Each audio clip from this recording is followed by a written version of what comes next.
लो बच्चों, let's see the question.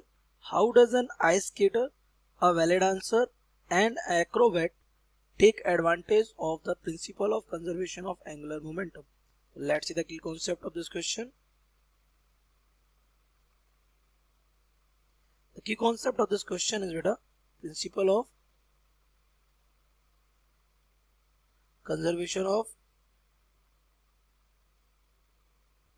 angular momentum.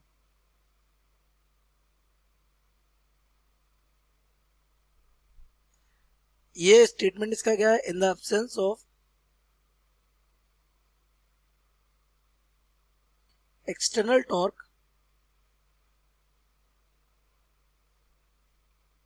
the total angular momentum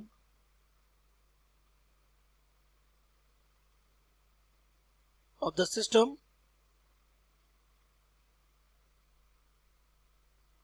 remains constant. कैसा रहता है? कांस्टेंट रहता है. ये कैसे? आपको पता है सेकेंड लॉ से कि D L over D T ये हमारा डायरेक्टली प्रोपोर्शनल होता है किसके? टाउ एक्सटर्नल के होता है. अब आपको पता है टाउ एक्सटर्नल क्या हो जाएगा? 0. तो D L over D T किससे क्या हो जाएगा हमारा? 0. यहाँ पे ये है क्या? Rate of change of angular momentum. यहाँ से D L over D T equal 0 हो जाएगा. अब किसका डिफरेंशिएशन 0 होता है? कॉन्स्टेंट का. तो एल हमारा क्या हो जाएगा? कांस्टेंट हो जाएगा. और एल कांस्टेंट का मतलब हो जाएगा जो एल इनिशियल होगा वो बराबर हो जाएगा किसके? एल फाइनल के. नाउ आपको बताना है कि जो वैलिड आंसर होता है ना, और ये आइस स्केटर होता है, ये सब वर्क कैसे करते हैं. तो आपको पता है एक वैलिड आंसर क्या करता है? न्यू एक वैलिड आंसर होता है और डांस जब कर रहा होता है तो अपने हैंड्स को न्यू स्ट्रेट करता है ना, और एक लेग को भी न्यू स्ट्रेट कर लेता है और एक लेग पे ऐसे खड़ा रहता है. इस तरीके का क्या बनाता है? अरेंजमेंट बनाता है. कौन? एक वैलिड आंसर. इससे क्या करता है? बाई स्ट्रेचिंग हिज लेग्स और हैंड्स दे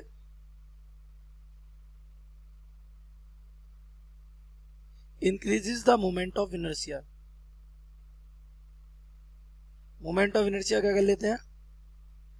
इंक्रीज कर लेते हैं. क्यों? क्योंकि मोमेंट ऑफ इनर्शिया आपको पता होता है क्या? I is equal to m r square. अब इसका मास कहाँ है? ये मास है जो कि इसके ही तो एक्सिस ऑफ रोटेशन. ये इसकी क्या हो गई? Axis of rotation. वो से कहाँ पहुंच चुका है? डिस्टेंस की कैसी हो गई है? ज्यादा. जब ये स्ट्रेच करते हैं तो मास कहाँ पहुंच जाता है? इसके एक्सिस ऑफ रोटेशन से बहुत ज्यादा डिस्टेंस पे. तो आर क्या हो जाता है? आर बढ़ जाता है. आर बढ़ जाएगा तो मोमेंट ऑफ इनर्शिया भी क्या हो जाएगा? बढ़ जाएगा. तो मोमेंट ऑफ इनर्शिया बढ़ जाता है. लेकिन आपको पता है एल इक्वल क्या होता है? एल इक्वल हमारा होता है आई ओमेगा, है ना. तो आई ओमेगा मतलब हो गया I one omega one equal to क्या हो जाएगा? I two omega two. और we can say I into omega equal to क्या हो जाएगा? कांस्टेंट. दैट मीन्स आपका आई और आई ओमेगा का मल्टीप्लाई कैसा रहेगा? कांस्टेंट. लेकिन इस केस में हुआ क्या? इस केस में आपका मोमेंट ऑफ इनर्शिया तो इंक्रीज हो गया ना, लेकिन मल्टीप्लीकेशन कैसा रहना है? कांस्टेंट. तो if I increases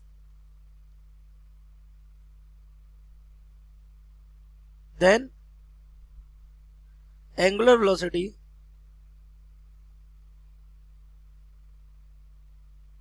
omega decreases. अगर I इंक्रीज हो जाएगा ओमेगा क्या हो जाएगा? डिक्रीज हो जाएगा. और सिमिलरली और क्या करते हैं ये? इफ दे फोल्ड्स हिज और हर legs और hands, then moment of inertia